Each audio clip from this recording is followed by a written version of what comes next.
What's up, everybody? This is a 2022 Ford Bronco Sport Big Bend, and what we're going to do today is review it for you. I'm going to go over the styling. I'm going to show you some Easter eggs on the vehicle. We'll look at the engine, the transmission, and the GOAT modes.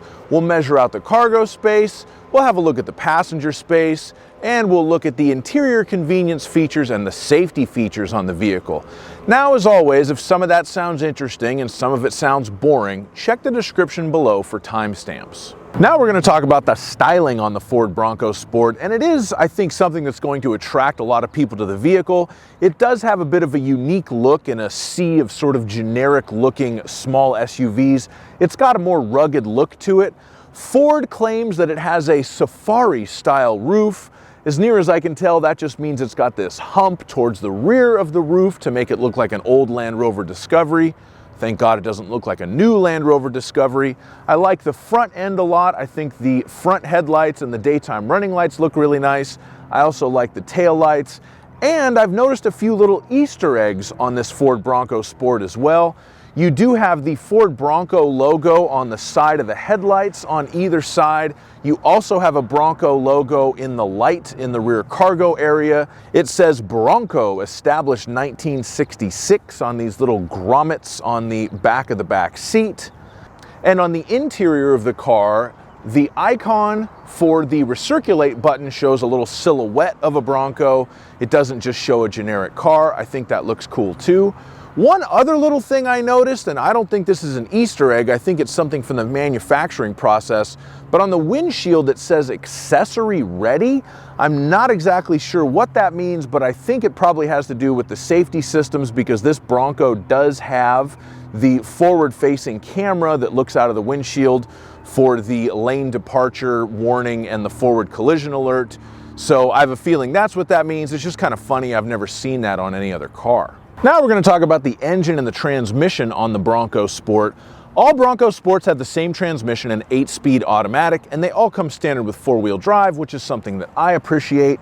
On all but the top of the line Badlands model, it actually has a 3-cylinder 1.5-liter turbo engine with 181 horsepower, and of course, this being a Big Bend, that's the engine that it has.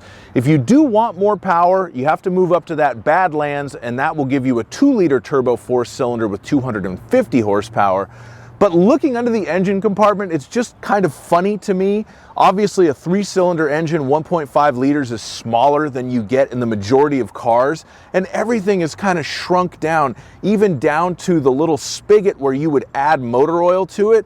It's just smaller than I'm normally used to seeing in cars, and it's just so cute. However, I do appreciate the fact that Ford didn't bother to put some kind of plastic shroud on it. I'll admit that the engine compartment in this particular car is a little bit of a mess because you've got all these wires and hoses and everything going everywhere, but I appreciate the fact that you can see what's going on. I personally like that in my engine. Okay, so let's talk about the GOAT modes, which is controlled by this knob right here, located under the larger knob that controls what gear you're in. So GOAT stands for Go Over Any Terrain, and essentially what it does when you twist this knob is it puts the car into different modes based on the type of terrain that you think you'll be encountering. So basically it alters the throttle response, the anti-lock braking system response, the transmission response, and what the traction control systems are doing to give you a little bit more grip if it's a low traction situation, or just change the drive mode. So we're going to start twisting this and have a look at what the GOAT modes are. And it shows me right up here on the screen. So one of my GOAT modes is for normal terrain, that's just regular. And then I have an Eco GOAT mode, that's assuming to get better gas mileage, so you're probably going to see a little bit worse throttle response, and the transmission will shift sooner to keep the engine from revving. We've got Sport mode, which basically does the opposite of Eco. The car will feel a little bit faster, but you'll burn more gas. And then you have a mode for slippery conditions, that would be rain, snow, ice. And then you have another mode for sand. So when they say any terrain, they basically mean streets, ice, or sand. But I'm sure that this car would perform perfectly well on a dirt trail as well, but it's not meant for hardcore off-roading.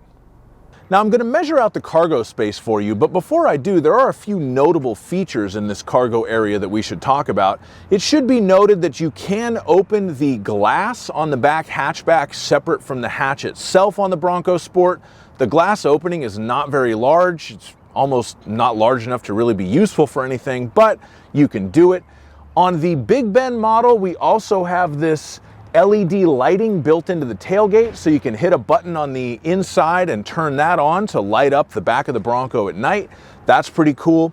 And on the interior, we also have these little clips that we can kind of hook things into. They have little lasso logos on them. I like that. And the rear cargo floor is this nice rubberized material that seems very heavy duty. So that's a good feature as well. Let's go ahead and measure out this cargo space and see what we've got. The length from the rear of the cargo area to the bottom of the back seat with the seats up, 2 feet and 10 inches.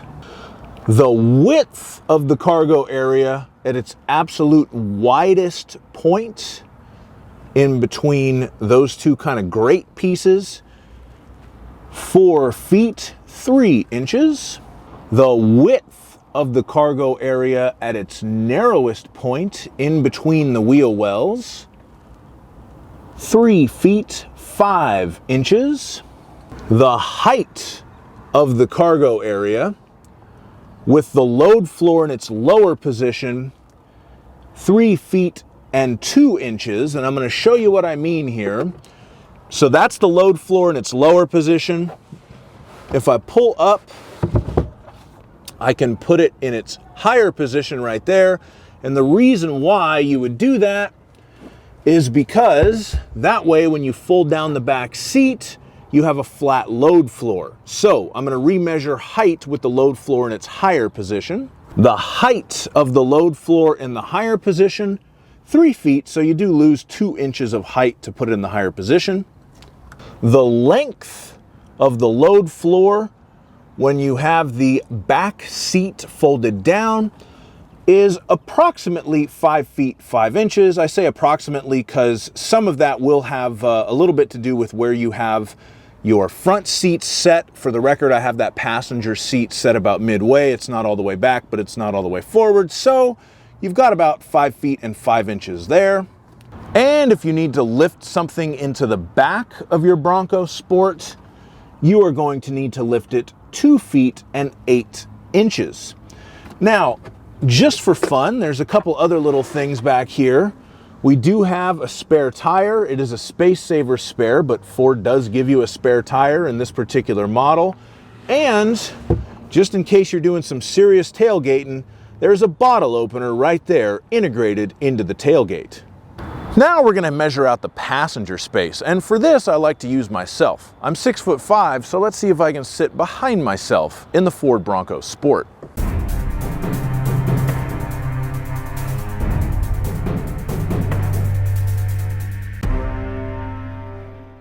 Okay, so as we can see, I can sit in the front of the Bronco Sport here. My knees are not quite touching there. I do have plenty of headroom, and if I go here in the back, just enough knee room, and again, plenty of headroom. So yes, I can sit behind myself in the Bronco Sport. One weird thing to note, even though the Safari style roof is like taller on the outside, somehow there's a little bit less headroom in the back seat area than in the front seat area. I don't really understand that. But I still have plenty of headroom, and I'm 6'5", so it should probably be fine for you. Now we're going to start talking about the convenience features, and I'll start in the back seat because there are a couple of things to mention back here. We do have one USB-A port and one USB-C port, so your backseat passengers can charge their mobile devices. We also have air vents for the backseat passengers. That's always appreciated. And the other feature that we have is the MOLLE system. MOLLE, M-O-L-L-E.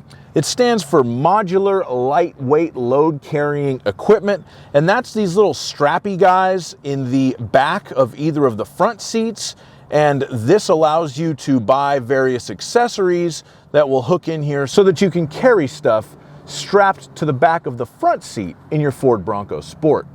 Now we're going to talk about the convenience features in the front of the vehicle, and there are quite a few. Apple CarPlay and Android Auto are standard. You do have to plug it in with a cable to use it, but it is there. Speaking of plugging things in with the cable, you have plenty of USB and charging options in the front. We have a USB-C and a USB-A port in the center console.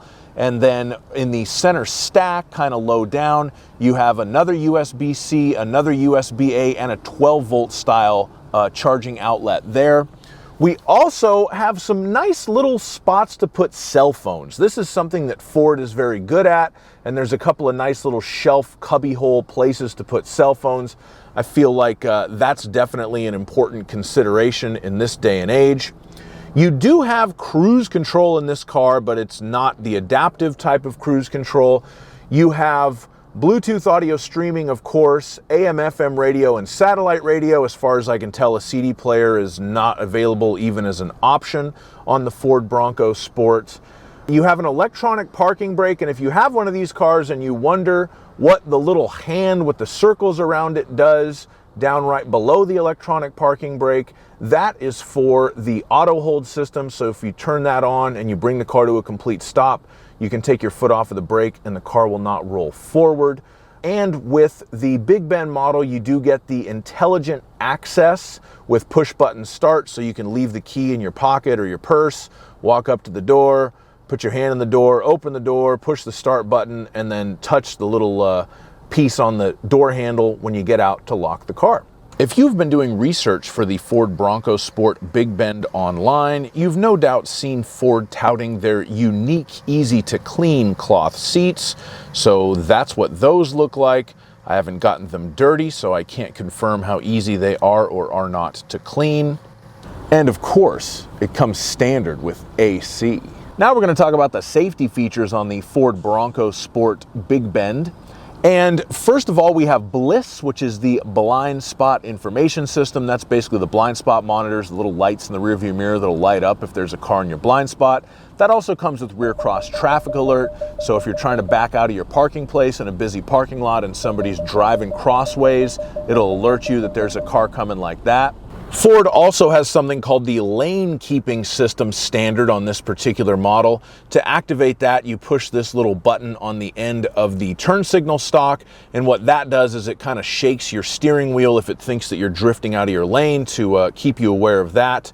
You also have the pre-collision assist with automatic emergency braking, so if it thinks you're going to hit something, it'll beep at you first to tell you you're going to hit it, and if you don't react, it'll hit the brakes for you.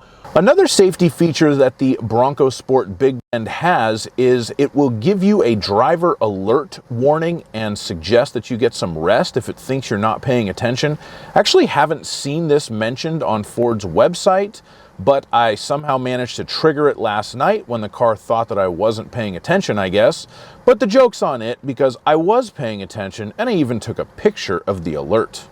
One option that this particular car is not equipped with, but it is an option on the Big Bend Bronco Sport, is the Co-Pilot 360 Assist Plus. Now this gives you adaptive cruise control with lane centering, evasive steering assist, and a touchscreen navigation system, and the cost for that package from the factory is only $895. Now that is a package that I highly recommend. If I were ordering one of these, for sure I would get that. I think $895 for adaptive cruise control, navigation system, and evasive steering is more than worth it. Who knows, with the chip shortages these days, it might be a hard option to come by, but it's one that I would want. Thank you so much for watching my review of this Ford Bronco Sport. I hope you enjoyed it. If you did, please like the video, subscribe to my channel, leave me a comment. I'd greatly appreciate it. Thanks so much.